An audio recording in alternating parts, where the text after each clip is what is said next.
Hey YouTubers, it's Charlie. Hopefully you guys have had a chance to see the Flash episode 2. We got to see a whole bunch of really awesome comic book stuff, and we got some more information about potentially the person that might be the big villain this year. Lots of cool comic book Easter eggs to get through, so I'm going to start with my top 5, then I'll do my review, then I'll circle back around to all the references I spotted. Hello to any new people. If you're just finding me for the first time, I do Marvel and DC videos every week. Be sure to subscribe to get everything. So careful for spoilers from the episode if you haven't seen it yet. But here we go. Top 5 Easter eggs. Number 5, Barry loves junk food. Anyone who saw the original Flash TV series with John Wesley Shipp might remember the scene where he ate like 18 pizzas while Dr. Tina McGee watched him. The way that Caitlin Snow explained things was way more complex, but even though the Flash draws on the Speed Force to give him his power, his body still has to consume calories. Like a lot of calories.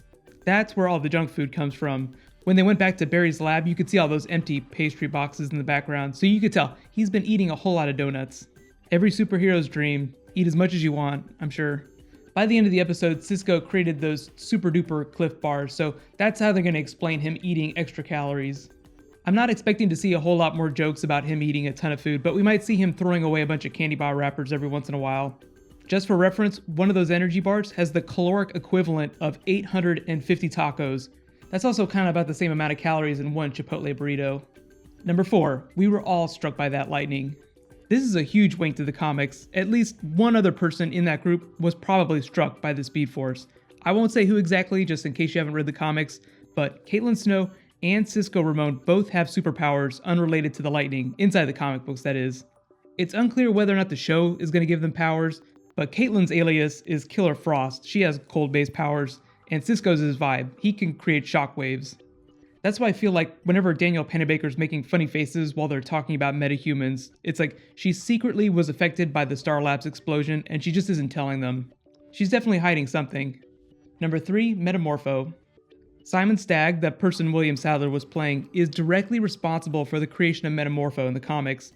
The show isn't going to do that character this season, and they just killed Simon Stagg, so they're definitely not going to do it, but the whole idea of cells adapting to become anything the body needs is a pretty good nod to Metamorpho. Multiplex, the actual villain in the episode, is a totally different person, but his powers in the comics are pretty much what you saw. He just makes copies of himself. It seemed like he died too at the end, so we might not see him for the rest of this season or ever again, for that matter. Number 2, Captain Clone.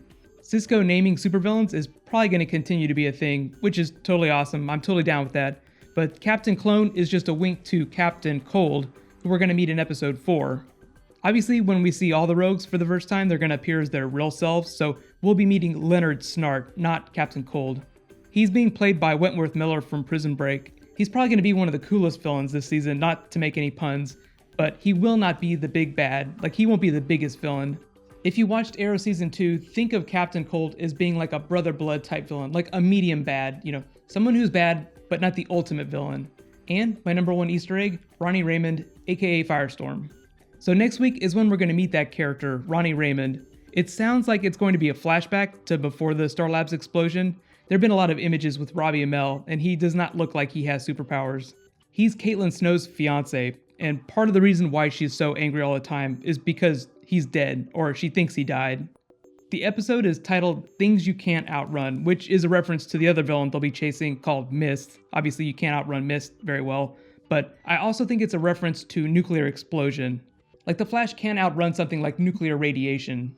It's just a reference to Firestorm's nuclear-based powers. Hopefully we will get to see Robbie Amell as Firestorm in present day. He's eventually going to become part of Team Flash. Just the same way Oliver Queen started adding people to Team Arrow, like Team Flash is going to grow. There will be superheroes, mostly supervillains this season, but also superheroes. Either way, I'm super pumped to see Robbie Amell on the show. I know all the fans of the Tomorrow People were bummed when it got canceled, but that just made it easier for Robbie Amell to join the Justice League. Fun fact, someone actually asked Stephen Amell who he would want to play Nightwing in the DC Universe on TV. He said Robbie Amell. Obviously that's not possible anymore, but I just think that's funny. Just as a bonus WTF comic moment, we have to talk about Harrison Wells. Clearly he is someone sinister. I think one of the possibilities that we can cross off is a future version of Barry. If he was a future Barry, he wouldn't have killed Simon Stagg. I feel like it's more evidence that he's going to turn out to be one of the reverse Flashes. Maybe Professor Zoom, maybe one of the other ones. There are many evil versions of the Flash. I've already done a whole bunch of bonus videos for Captain Cold, Firestorm, and all the Reverse Flashes, so just check the descriptions for those. But let me know, what was your favorite moment in the episode, and who do you think that Harrison Wells is? Is he one of the Reverse Flashes? Overall, I gave the episode an A- just for doing great character work. It did a really good job of digging into the character relationships, like the father-son relationship between Barry and Detective West, the relationships of the people inside Team Flash. I mean, all the comic book stuff is great on the show, the really technical stuff, but it means nothing if the characters fall flat. I'd say of all the relationships on the show, not the sexual relationships, the ones I'm most interested in right now are Barry and Caitlin, Barry and Harrison, and Barry and Eddie Thawne. Eddie Thawne right now really isn't much of a character. We're probably going to get to spend some more time with him soon though. Right now I think you can count all of his scenes on one hand. Harrison, of course, is throwing all the WTF moments at us. He's definitely obsessed with Barry in a very time-travel-y way. And Caitlin Snow, probably the most complex character on the show right now, which for me makes her the most interesting. Clearly she has a lot she's not telling everyone, at least yet.